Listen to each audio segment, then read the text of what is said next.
Shalom mga kapatid at welcome muli sa ating pong Daily Bible Devotion, February 11 po ngayon. Buksan po natin ang ating aklat sa ating Biblia dito sa Matthew chapter 8 verse 28 hanggang 34. When he arrived at the other side in the region of the gatherings, two demon-possessed men coming from the tombs met him. They were so violent that no one could pass that way. "What do you want with us, Son of God?" They shouted. "Have you come here to torture us before the appointed time?" Some distance from them, a large herd of pigs was feeding. The demons begged Jesus, "If you drive us out, send us into the herd of pigs." He said to them, "Go." So they came out and went into the pigs, and the whole herd rushed down the steep bank into the lake and died in the water. Those tending the pigs ran up, went into the town and reported all this, including what had happened to the demon-possessed men. Then the whole town went out to meet Jesus, and when they saw him, they pleaded with him to leave their region. Hallelujah. Maraming salamat, Panginoon. So ito pong binasa po natin sa Matthew chapter 8, verse 28 to 33. Ay ito po ay patunay po ng kapangyarihan ng Panginoon. Siya po ay sumasagot sa panalangin. So ang tatalakayin po natin dito, hindi po yung nasa liban ng demonyo, which is tinuturo ng mga ibang nagsishare ng gospel sa verse na ito. Kung hindi, ang gusto ko pong ituro sa inyo dito, yung dalawang panalangin ng karakter dito. So, unang-una, sino po ang nanalangin? Ang unang nanalangin po ang mga demons. So, kung iisipin niyo po, mga kapatid, ang mga demonyo marunong din manalangin. At baka mas daig pa sa atin, o baka mas marunong pa silang manalangin sa atin. Bakit po? Kasi po yung nanalangin po sila dito. Sinagot po sila ng Panginoon. Ano po yung kanilang panalangin dito? The demons begged to be sent into the pigs. Na alam ng mga demonyo na sila ay dadali ng Panginoon doon sa impyerno. Kita nyo? Di ba sabi nga dito, di ba? "Do you torture us before the appointed time?" So, meron po talagang appointed time para yung mga demonyo dalhin po doon, sa hell. Akala nila dadalhin sila doon sa hell. Ayaw nila. Bakit? Alam po nila na ang impyerno ay nakakatakot. Kita nyo, kahit demonyo mismo takot sa impyerno. Alam niyo po, nung tayo ay bata pa o sa ating dating paniniwala, sinasabi nila na sa impyerno nandun ang mga demonyo at pinaparusahan yung mga tao. Nagkakamali po kayo. Ang demonyo po ay nandun din sa impyerno, makasalanan po, kasama rin po nila na napaparusahan. Kita niyo po, kahit demonyo, ayaw nila sa impyerno. Kaya po maging aral sa atin to na pangalagaan natin ang ating spiritual na huwag makarating doon. So ano ngayon? Nanalangin ng demonyo. They begged to Jesus to be sent into the pigs. At sabing ganun, at Jesus' command, they went into the pigs.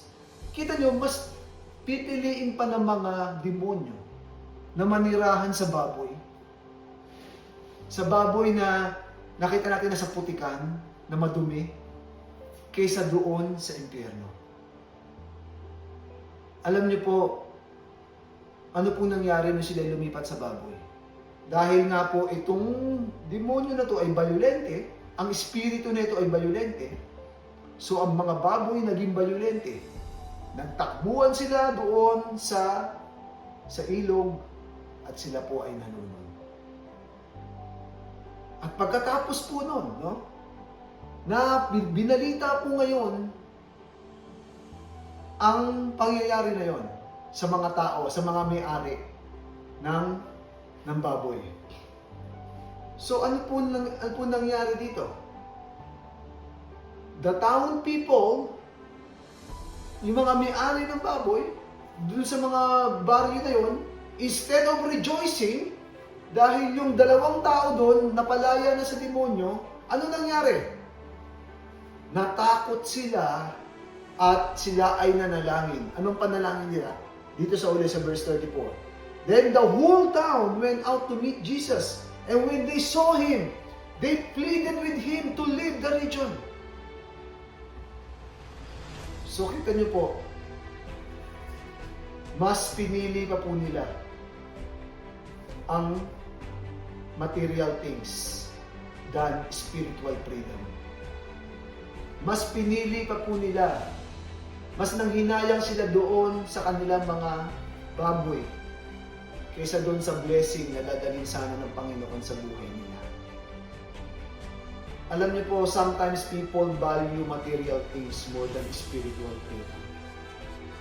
Kaya ito po yung bagay na instead of celebrating the miracle, the town asked Jesus to leave. Kaya alam niyo po,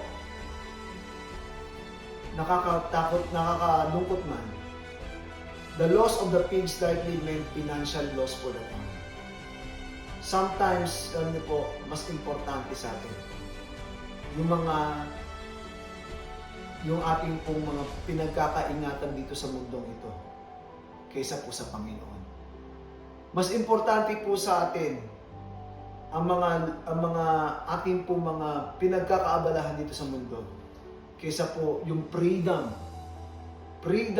dito sa mundong ito. Na freedom ka sa mga addiction, akala mo doon ka nag-i-enjoy, deliverance sa mga weaknesses mo, akala mo ay magpapasaya sa'yo. Pero minsan ang mga tao mas pinipili yun.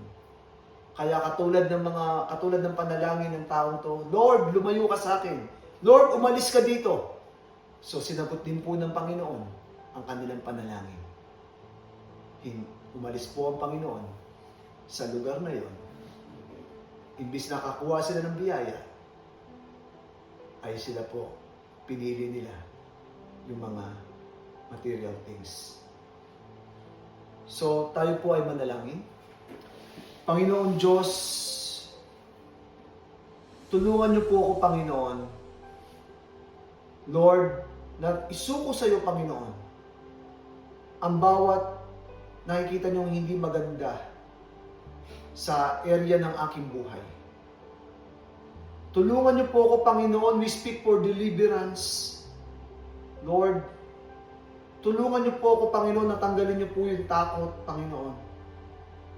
Lord, dahil mas kailangan namin, Panginoon, yung spiritual freedom, Panginoon. Lord, deliver me from anything that opposes you.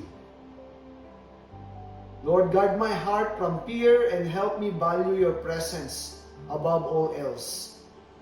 At Lord, maraming salamat, Panginoon, sa biyaya ng iyong salita. Pagpalain niyo po ang bawat isa na makikinig nito at mangusap ka sa pangalan ni Jesus. Amen. Maraming salamat po. Hanggang sa muli, hanggang bukas.